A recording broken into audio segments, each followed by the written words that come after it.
Hey guys, just a quick little update here on Calvin's little ms250.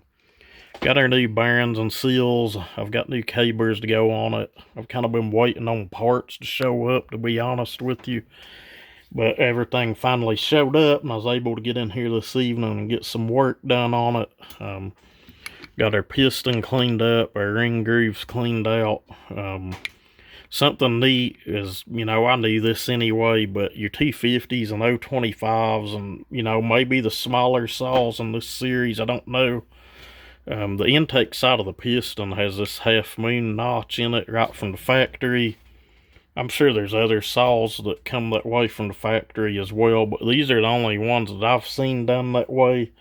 I know a lot of builders kind of frown on that or say it's going to cause premature wear on the skirt, but honestly, if you're just doing that little bit, and I've done it a lot myself, there's not a thing in the world wrong with it. And if it's good enough for the engineers at Steel, it should be good enough for anyone else. But, whatever, to each their own. But I don't have a problem with doing it at all. Only piston skirt I had to blow apart done it on the exhaust side anyway. Cheap garbage is about all I can say there, but whatever, we live and learn. Transfers, I didn't do much of nothing at all. Had plenty of transfer volume there. There's really no room to do much of anything to them. Port timing on this thing was really hot. I left it alone. Your bearing pockets here, so, what little bit you could go in and hog out there is really not going to do a dang thing for it. So I just went in with a fresh coarse roll and left a little bit of a texture on that all the way down and left them alone. And even me doing that probably really done nothing for it, to be honest with you. Intake port, I did open it up a little bit. I don't get carried away on hogging this out.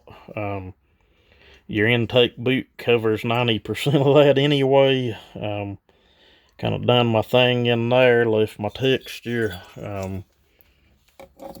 It is widened. Not a whole lot. You could go a lot further if you're trying to ring it for everything it was worth, but this is a work saw, so, we wanted to warm it up a little bit, but didn't really want to push it to death's door either, I guess you could say. It did widen the exhaust port just a little bit more. You can tell I like kind of more of an oval shape on things. I know a lot of guys like to square things off. I've done it myself. It just is what it is. I'm just one of those people that feels that a more squared port in a production saw, that's what this is. This does belong to a tree service.